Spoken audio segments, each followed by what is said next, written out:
key factor in my burnout is feeling muzzled. I know what's best. I know what's best. I mean, I know what's best practice. And then I know what I'm supposed to say and not supposed to say to families. To come into the system as a family member and to have, feel that my primary role is an advocate to families and individuals with disabilities, and then to feel muzzled constantly about what I might be allowed to say or risk potentially losing not just my job, but my teaching license. I wish I knew how much I miss not knowing that we're all screwed. A few years ago, I started writing a fictitious story based on my time as an educator. It is called Taught, and the story was partially inspired out of anger and frustration fueled by burnout. Okay, actually, it was more than partially inspired by anger and frustration. But Taught has also become a vehicle for me to tell what I thought at the time, and in some ways continue to think, was and is the real story of teaching. I now realize that my perspective is not everyone's perspective, but there are some pieces of Taught that resonated with many educators. This podcast is an extension of that story, and I, a former teacher, will interview other educators asking them to share how they really feel about the current state of education. Why are so many teachers burn out? Why are so many, like me, leaving the field? We likely won't solve any problems or come up with any solutions, but we can create a community of voices that maybe begin the conversation around how educators can take back teaching. I'm Melissa LaFleur. Welcome to Taught, the podcast. This is the final episode in a 3-part series on special education teacher burnout. My friend Kelley, a former special education teacher and consultant, and I are beginning to talk about the unspoken agreement educators feel they make to not talk about the problems we face. Today's conversation starts with this discussion. I also clearly have been negative for a couple of years in my conversations around education. I think some of that negativity comes from not being heard, though, and not feeling like it's okay to say the negative things. Definitely when I started my teaching career, which was back in 2007, there was definitely a vibe of, we don't talk about that.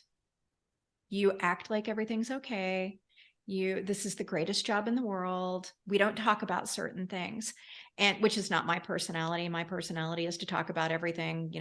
I'm totally out there. I like to be authentic, and that was hard for me. And I still feel like to some degree that's there. That there are things that we're not supposed to talk about. Absolutely, and I'm going to say now that you bring that up, that is a key factor in my burnout is feeling muzzled. I know what's best. I know what's best. I mean, I know what's best practice. And then I know what I'm supposed to say and not supposed to say to families. To come into the system as a family member and to have, feel that my primary role is an advocate to families and individuals with disabilities, and then to feel muzzled constantly about what I might be allowed to say or risk potentially losing not just my job, but my teaching license. Yeah. That's a tremendous level of stress that I am also not supposed to talk about. Nobody wants to hear that. And if I say it, it's a real showstopper. I don't think people are aware of that. And I'm not even quite sure what to do with that. For myself, time and time and time again, I've come up against these situations where I'm like, is this the time where it's worth losing my job?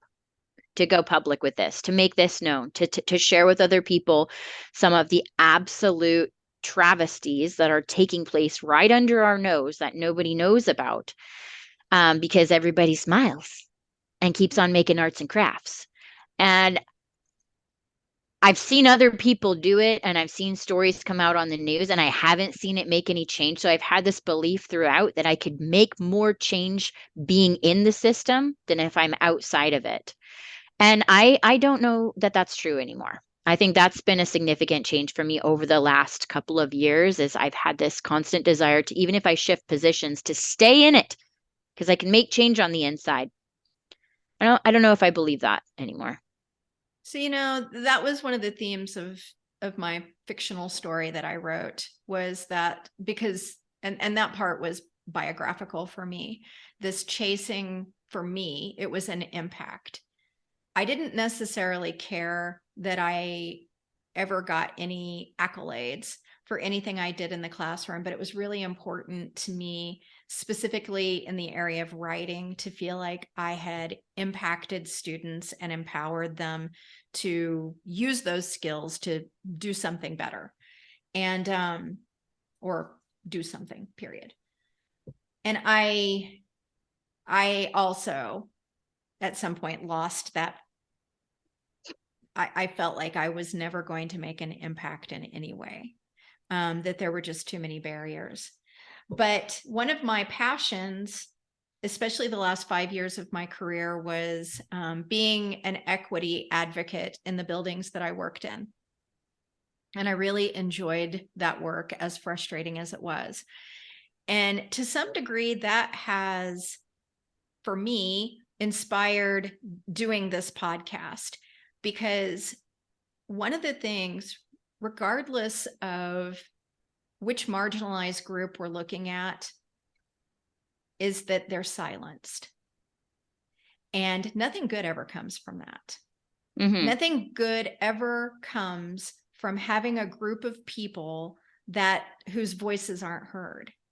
And I really, in my heart of hearts, believe that if teachers can, again, for me, that's where that negativity came from, was just this inability to ever really be honest, Mm-hmm. and to feel like the people around me were being honest. Mm-hmm. I have had a lot of administrators in my career, and I've only had a couple that I felt like were honest about what we were doing.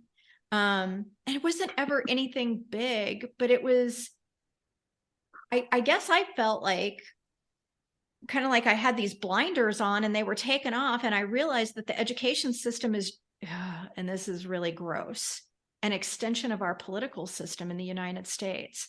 And that scares the hell out of me. Mm. I don't want a politician. I want somebody that's my administrator who's in there with me. And even if we don't agree, we're still fighting the good fight. And I do want to say I have had a couple of administrators that were like that. But you can't, for me, I couldn't not be negative, because I felt like my voice was stifled. We were all pretending and nothing was happening for the kids. So that's very Yeah, I mean, I discouraging. I agree. I think I guess it's not, in some ways it's like what happened with institutions.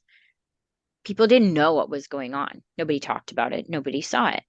When Mhm. people see it and they know what's going on, then it's like, oh shit, we got to change some things. I feel like this is 100% the case with special education. I was teaching in a contained classroom setting, so it was called Life Skills, and it was for students in grades 3 to 7, um, who are very significantly impacted by their disabilities. Um, and the classroom was it was a nightmare. I had consulted in there before. The support staff didn't want to be there. They weren't trained to be there. Um, the classroom setup was dangerous. The actual physical location of the I classroom remember was this. dangerous for the students. The combination of students, they triggered each other with their different needs and sensitivities.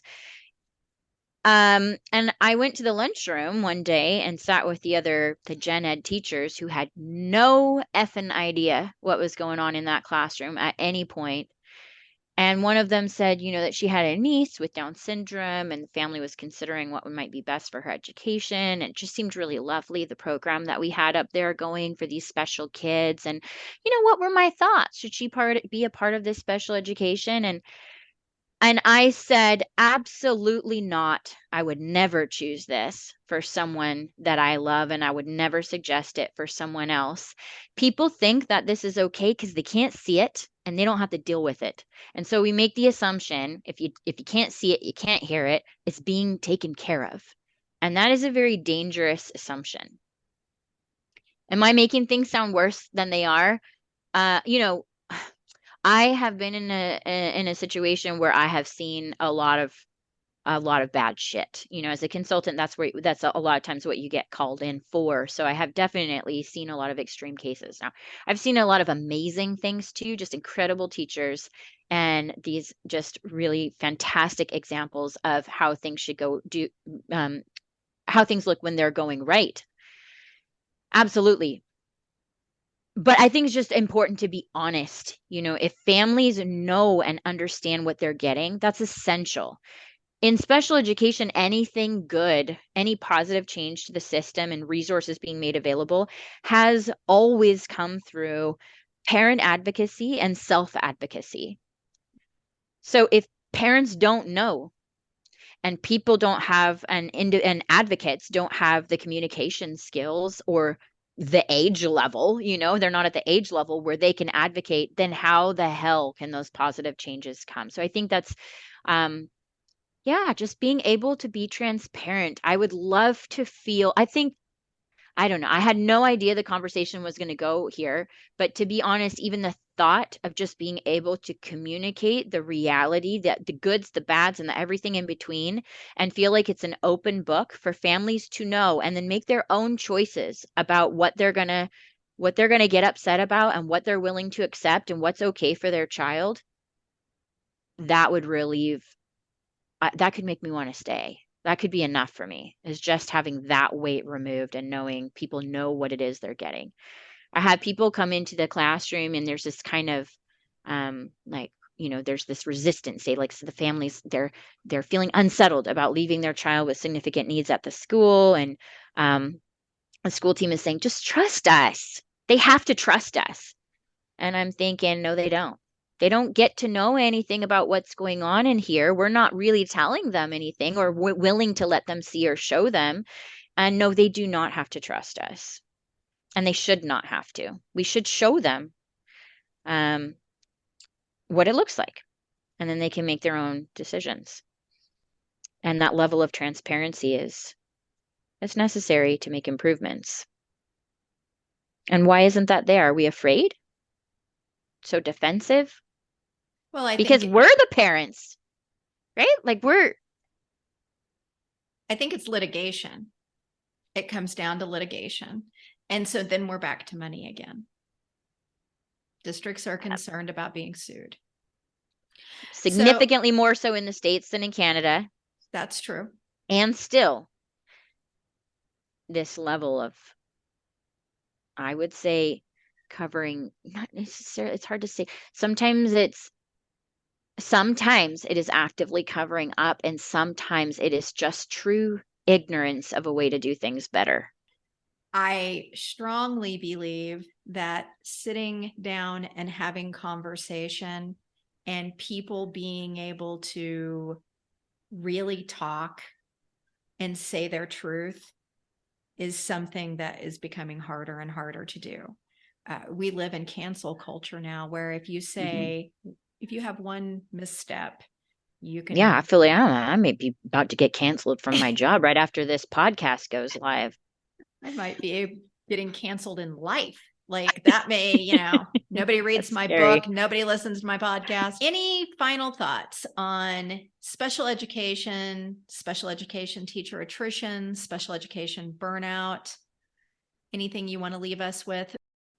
I think it feels amazing just to have the space to be able to talk openly about it. And it really kind of highlights the lack of opportunity for that. So I appreciate you making the space available to just kind of air things out and have these real conversations without judgment, without, hopefully, without any long-term consequences. Um, but to just kind of process some of those feelings and thoughts that build up over the career and with the intensity and the challenges of the job. And also, I'm very frustrated. I have a lot of negative things to say, and I know that people don't want to hear teachers like that. It's not a good look for a teacher to be negative and down, and not want to do their job. Nobody wants that teacher for their child, obviously.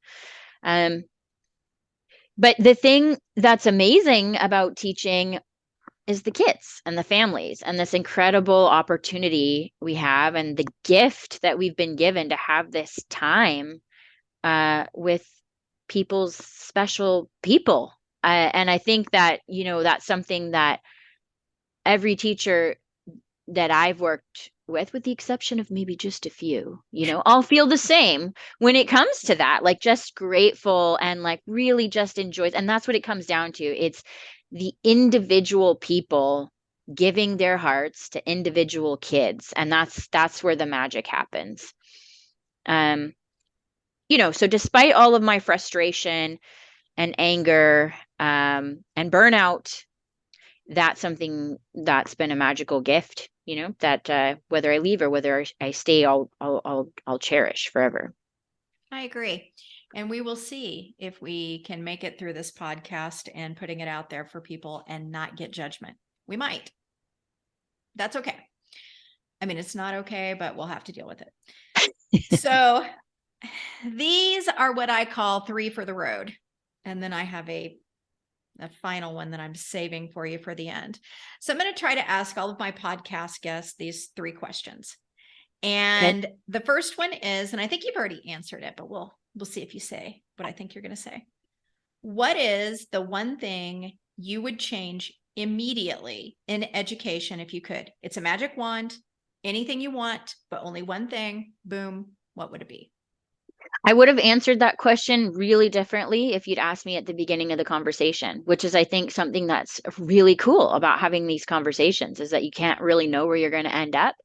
That's something, yeah, I didn't even know, but just transparency.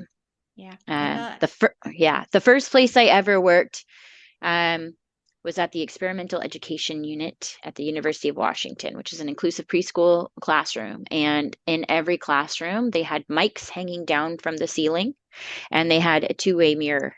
And at any point throughout your day, there could be parents, behavior consultants, university professors, students, whoever in that behind that mirror, and you never knew who it was going to be or what they were going to be watching you for. And when I say that to people here now in my practice, it's like, oh, that must have been intimidating. Nope, it was awesome. It made sure that transparency, that accountability. That's how I started my practice. And so I anticipated that level of transparency to carry on. And it's been a shock not to have that and then to have actually the opposite. But if we had that kind of a feel and also the acceptance that has to go with it in order Yeah. to make that safe to do, right? Like people have to know we're humans. We're going to make mistakes. We're going to say the wrong thing. We're going to do the wrong thing sometimes. And then we can have those conversations and then do the best we can to move on from there. I agree. All right. Number 2, because of the nature of what we do, we witness tragedy frequently. Tell me about one of the most tragic things you have witnessed as an educator that you feel comfortable sharing. And it doesn't have to be a long, because I think this piece is important too. We're all going through trauma. Every year, I went through. Educators experience secondary trauma all the time.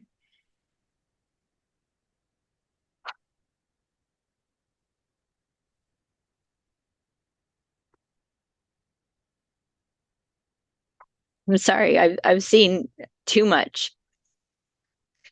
And I try not to think about it and I try not to talk about it.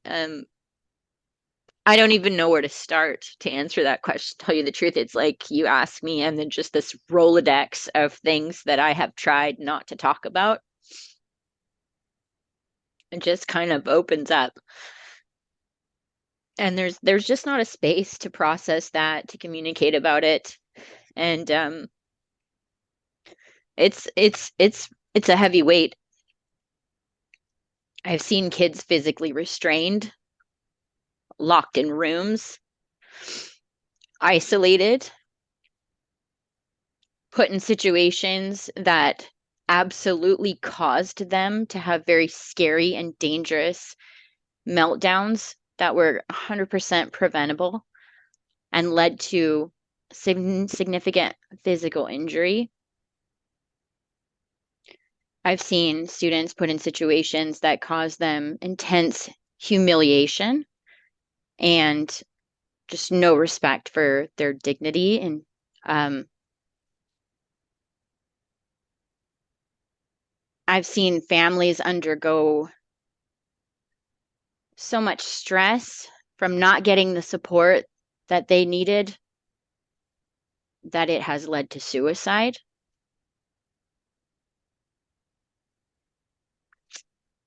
Yeah, it's intense. So I want to thank you for sharing that, because you will be the first person, but hopefully you will also be the person that helps every other person that I have on here share a piece of their trauma, because this is something we don't talk about, and we need to have an open forum, a space where we can connect there also. Okay, so I'm going to take you out of that space now, and I apologize for putting you there. To balance out the trauma. Mm-hmm. Kids are damn funny.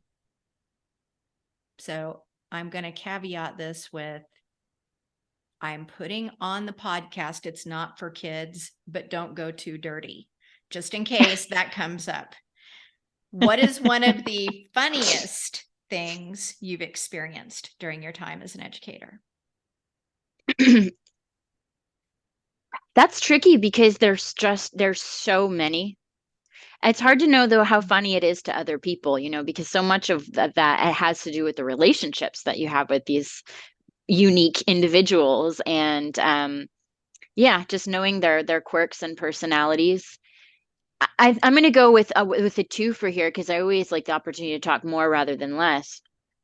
One is it's not really funny, but just a very magical moment that I always hold on to is some planning that I did with a classroom teacher around how to support a student with Down syndrome to be able to participate in like a 5-paragraph essay kind of situation in the classroom. And so um, we had decided that this student would be able to go around the school and take pictures of his favorite things. And then he would say one word to go along with each of those pictures. And then he would present that in a PowerPoint format in front of the class. And that would be his 5-paragraph essay. The kid loved it. He got to practice all kinds of awesome skills, learning how to use the camera, socializing with peers to get the pictures, practicing his communication, presentation. And then ultimately what happened is the other kids in the classroom loved it and were so incredibly jealous that he got to do PowerPoint. Well, they had to write these boring 5-paragraph essays. So the classroom teacher said, you're right. Why aren't we all doing PowerPoints? And then the entire class did PowerPoint presentations. And it was such a beautiful example of how inclusion makes the environment more rich for everyone. I love that. It was really special. And funny, I'll tell you, this is fairly recent. So I've supported a student who has very complex needs and has been given the label of having an intellectual disability, lots of challenges with communication, is also pretty significantly visually impaired. And I was walking with her through the school one day, and I'm going to change the names of some teachers here. And she said, Mrs. Johnson. I said, oh, yeah. I don't think she's around. And she says, yes, she is. I can smell her. And I'm like, really? And sure as shit, Mrs. Johnson was right around the corner. I have a very sensitive nose myself. So I'm like, that's amazing. You have really got a nose, which absolutely makes sense, right? She, Yeah, she's yeah. she's got some super strengths in other areas. So the next day, we're walking around and I said, hey, let's go see Mr. Moore, the principal. We'll stop by and say hello. And she said, he's not here today. And I said, oh, I think he is. I'm not aware that he's gone today. And she said, no. I said, how do you know that? And she said, I can't smell him. It smells different around here. She was right. Oh, He was gone. There was somebody else filling in. And she sniffed it out. And I oh, just thought, that is hilarious, amazing. I just love this kid. And I love I having the opportunity to know people that are just so unique and awesome. my final thing, whose responsibility is it to take care of the dishes in the staff room? Love it. Oh, What are your thoughts on this? I have a very easy and fast, immediate response that's probably the wrong one. But the very first thing that comes to my mind is not me. Just not me. Don't care. Don't want to know about the rotating list. It's just not me. The rotating list. And on that note, thank you for doing this, for being my first ever guest. Like, you sealed your slot as a good friend. You were already there, but this is next level. Did I seal my spot to a You trip to sealed it. Portugal? You did. You Yeah, already okay. had it. I told you Oh, at the right. Oh. beginning. Yeah. You're right. Okay. Thank you for the opportunity. I laughed. I cried. Did everything. I got enraged. You've put me through. I think I need a nap. I'm exhausted after Or this. therapy, although it was kind of like therapy. Yeah. Yeah. It's emotional journey. And that's what it is. That's this job, right? I wish I knew. I want to take a moment here to mention my friend, Amy Schamberg, for anyone listening who may be interested in resources for themselves or others in the area of burnout. The term self-care has become yet another expectation put on educators' plates. We all know we need to be taking time for ourselves to recharge our batteries, but finding that time, doing the things that make us feel taken care of, can seem like one more chore added to the never-ending list. However, nationally board-certified health and wellness coach and former school psychologist Amy Schamberg has an alternative to the make time for a yoga class philosophy of self-care.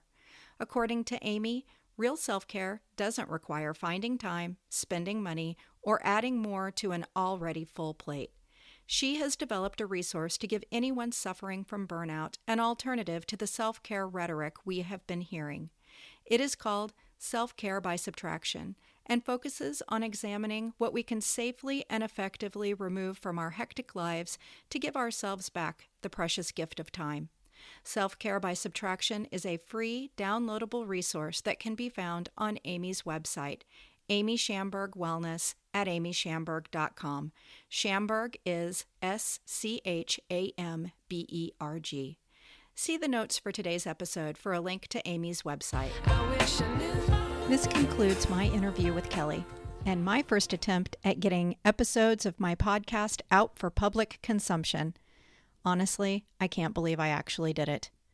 Starting April 6th, new episodes will upload to my website, tot.buzzsprout.com, every Friday by 5 p.m. Western European Summertime. My guests and I are hoping their voices and stories will be heard. You can help with this by sharing episodes or the website, tot.buzzsprout.com. Perhaps you or someone you know will be inspired to continue the conversation around educator burnout. Also, if you would like to get your voice and story on my podcast, see today's show notes and contact me at the email you will find there. Coach, speaker, and author Rashid Ogunlaru said, "It may take many voices for people to hear the same message. Please join me in being one of the many voices." This is Melissa LaFleur. Thank you for listening to Taught, the podcast. When we play our roles and ignore the problems. I wish I knew